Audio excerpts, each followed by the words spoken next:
ይሄ ልጅ ስሙ ብራያን ይባላል። ብራያን አንድ ችግር አለበት። ምን ካላችሁኝ እሱ ከቅርብ ጓደኛው ሚስት ጋር ፍቅር ይዞታል ይመስለኛል። ልጁ ከሷ ጋር ለመሆን ምንም ነገር ለማድረግ ወስኗል። ጓደኛውንም እስከ መግደል ማለት ነው። የብራያን የቅርብ ጓደኛ ማይክ ይባላል። ማይክ ደግሞ እዚህ ጋር ካለችው ልጅ ጋር ትዳር መስርቷል። ዴኒስ ትባላለች። ሶስቱም በአሜሪካ ሀገር ፍሎሪዳ ስቴት ውስጥ ነው የሚኖሩት። እንደ አውሮፓውያኑ አቆጣጠር በ1997 ዓ.ም ዴኒስ ያለችበት ካፌ ውስጥ ቁጭ ብሎ ሲያያት በለው እንዴት ነው የምታምረው ብሎ ተመኛት። ዴኒስም በሆዷ እሱን ያየች የባሌ ጓደኛ በጣም ነው የሚያምረው አለች። ከዛ ግን ብዙም አልቆዩም። ሁለቱ ከማይክ ጀርባ በድብቅ መማገጥ ጀመሩ። የማይክ ሚስትና ጓደኛው ከሱ ጀርባ እየማገጡ ለተወሰኑ ዓመታት አለፉ። ነገር ግን ብራያንና ዴኒስ ይሄ የድብቅ ግንኙነት በጣም ስለተመቻቸው በቋሚነት አብረው የሚሆኑበትን መንገድ ለመፈለግ ወሰኑ። በደንብ ቢያስቡበት ዴኒስ እውነቱን ተናግራ ማይክን ፈታ ከብራያን ጋር ደስተኛ ሆና መኖር ትችል ነበር። ግን እነሱ ይህንን ማድረግ አልፈለጉም። እውነቱን ለመናገር ዴኒስ በጣም ሃይማኖተኛ ስለሆነች መፋታት ማለት ለሷ በጣም ከባድ ኃጢአት ነው ብላ የምታስብ ሴት ናት። ስለዚህ ከመፋታት ይልቅ ማይክን ለመግደል ወሰኑ።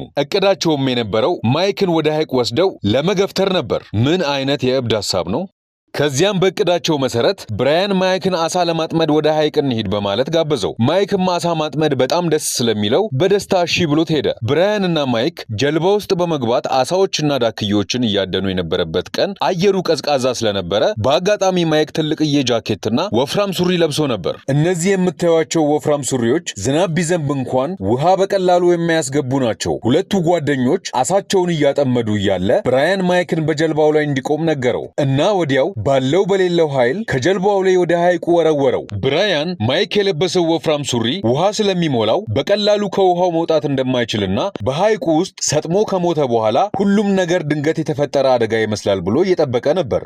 ግን የተፈጠረው ነገር ፍጹም ተቃራኒ ነበር። ማይክ ውሃ ውስጥ እንደገባ በፍጥነት የለበሰውን ትልቁን ጃኬትና ሱሪውን በማውለቅ ውሃው ውስጥ የቆመ አንድ ዛፍ ጥብቅ አድርጎ በመያዝ ለመውጣት እየሞከረ ነበር። ብራያንም ይህንን ሲያይ ወይኔ ተበላው አልሞተም በማለት ሽጉጡን በፍጥነት ከጀልባው አምጥቶ ወደ ማይክ አነጣጠረ። እናም ቃታውን ሳበው። በሚያሳዝን ሁኔታ የአሁኑ ሽጉጥ ግን ማይክን አላዳነውም። ከዚያም ብራያን የማይክን ሬሳ የጭነት መኪና ጀልባ ላይ አስቀምጦ ራቅ ወዳለ ሌላ ሐይቅ በመሄድ ቆፍሮ ቀበረው። አሁን የማይክ ግድያ ላይ የቀረውን ስራ የምትሰራው ዴኒስ ናት። ስለዚህ ወዲያው ማይክ አሳ ሊያጠምድ ሄዶ በዛው እንዳልተመለሰና ነገሩ በጣም እንደጨነቃት አስመስላ ማይክን አይታችሁታል? ማይክ አልተመለሰም እኮ ምን ሆኖ ነው እያለች ለሰዎች መደወል ጀመረች። ብዙም ሳይቆይ ፖሊሶቹም መጡ። እናም በሰፊው ማይክን የመፈለግ ዘመቻ ተጀመረ። ነገር ግን ማይክ የት እንዳለ የሚጠቁም አንድም ነገር ስላላገኙ ሐይቁን በጥንቃቄ ማሰስ ጀመሩ። ከብዙ ፍለጋ በኋላም የማይክን አስክሬን ወይም እሱን የሚጠቁም ምንም የተንሳፈፈ ነገር አላገኙም። ማይክ ከጠፋ 44 ቀናት አለፉ።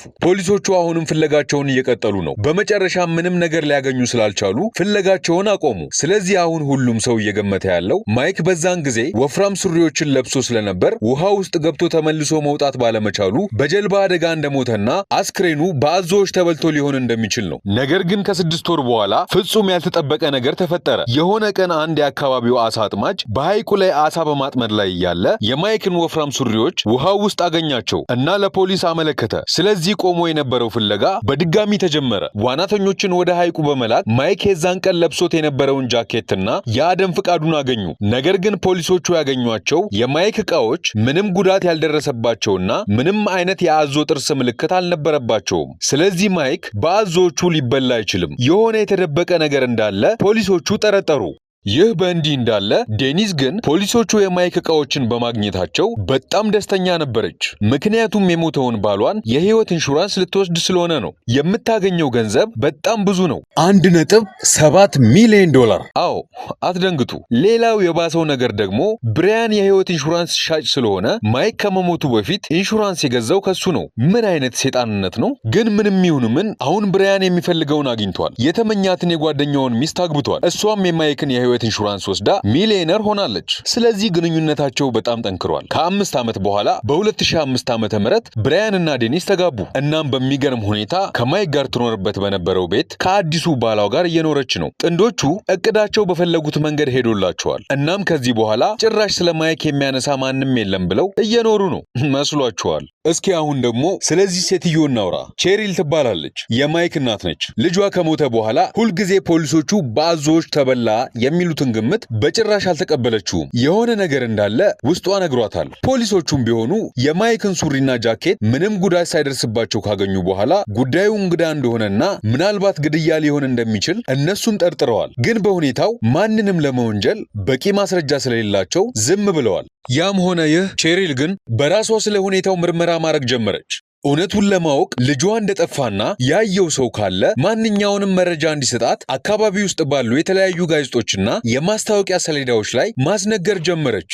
ይህ ብቻ አይደለም፣ ፖሊሶች ጉዳዩን እንደገና እንዲከፍቱትና የበለጠ ምርመራ እንዲያደርጉም ጠየቀች። እዚህ ፎቶ ላይ እንደምታዩት የልጇ ፎቶ ያለበትን ማስታወቂያ እየያዘች በየቦታው ትዞር ነበር። በመጨረሻም እናትየው ልጇን በመፈለግ ባሳየችው ጽናት ምክንያት ፖሊሶቹ ጉዳዩን እንደገና በመክፈት ሁሉንም ነገር እንደገና መመርመር ይጀምራሉ። ነገር ግን በሚያሳዝን ሁኔታ አሁንም ከጊዜ በኋላ ምንም አዲስ ማስረጃ ማግኘት ስላልቻሉ ጉዳዩን በድጋሚ ይዘጉታል። ምስኪኗ እናት ግን የልጇን ድንገተኛ አሟሟት ፈጽሞ መቀበል ስላልቻለች እረፍት ሳታገኝ ብዙ ዓመታት ያልፋሉ። አሁን 2012 ዓ.ም ሆኗል። እናም በሚያሳዝን ሁኔታ ዴኒዝ እና ብራያን ግንኙነታቸው መቀጠል አልቻለም። በግልጽ ለመናገር ብራያን የሴት ሱስ ሳይኖርበት አይቀርም፣ ወይም የወሲብ ሱስ ብቻ አላውቅም። አሁን ተለያይተዋል። ከ3 ዓመት በኋላ በ2015 ዓ.ም ዴኒዝ ፍቺ ለመፈጸም የፍቺ ወረቀት ላከችለት። ብራያን ግን በግልጽ ከሷ ጋር መፋታት አይፈልግም። እናም ወረቀቱን ሲያየው በጣም ተናደደ። እሷን ለማግኘት ሲል ብዙ ነገር አድርጓል። የገዛ ጓደኛውን ገለዋል። እንደዚህ በቀላሉ ልትፈታው ነው? በፍጹም አይሆንም። እሷ ስትፈታው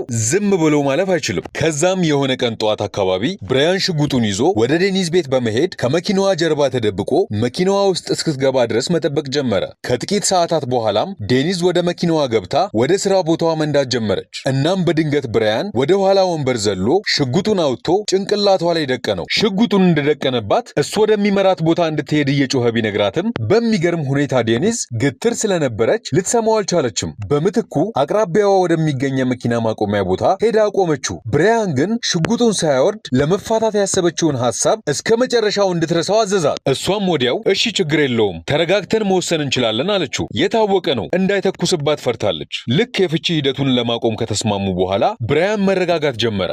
ዴኒዝም ወዲያው መኪናዋን ወዳቆመችበት መናፈሻ ወሰደችው። እናም እንዲወርድ አደረገችው። ብራያን ዴኒዝም በሽጉጥ ስላስፈራራት ይቅርታ እንድታረግለት መለመን ጀመረ። እሷም አልተናደድኩብህም ብላው አብራው እንደምትሆንና ለፖሊሶች ላለመናገር ተስማማች። ነገር ግን ልክ እሱ እንደሄደ ወዲያው ፖሊስ ጣቢያ ሄዳ ተናገረች። ፖሊሶቹ ሄደው ብራያንን ያዙት። ይህ ሲታሰር የሚያሳይ ትክክለኛ ፎቶ ነው። ብራያን ዴኒዝ ቃሏን በማጠፏ በጣም በመናደዱ ሁሉንም እውነት ለመናገር ወሰነ። ከብዙ ዓመታት በፊት በሐይቁ ላይ ማይክን እንደገደለው ለፖሊሶቹ አመነ። ነገር ግን ዴኒዝም በሴራ ውስጥ እንደተሳተፈችና ሄደው እሷም ገዳይ ስለሆነች መያዝ እንዳለባቸው አስረዳቸው። ዴኒዝም ተያዘች። ይህ ደግሞ የእሷ ትክክለኛ ፎቶ ነው። ብራያን የይቅርታ ስምምነት በማድረጉ የ20 ዓመት እስር ተፈረደበት። ዴኒዝ ደግሞ የዕድሜ ልክ እስራት ተፈርዶባት ነበር። ከጊዜ በኋላ ተቀንሶላት 30 ዓመት ሆኖላታል። ከሁሉም በላይ ቼሪል በመጨረሻም የልጇ ገዳዮች በመያዛቸው የአእምሮ እረፍት አገኘች። እውነት ነው፣ ታሳዝናለች። እንደዚህ አይነት ማራኪ ታሪኮች እንዲደርሳችሁ ላይክ፣ ሼር፣ ሰብስክራይብ በማድረግ የዶዝ ቤተሰብ ይሁኑ።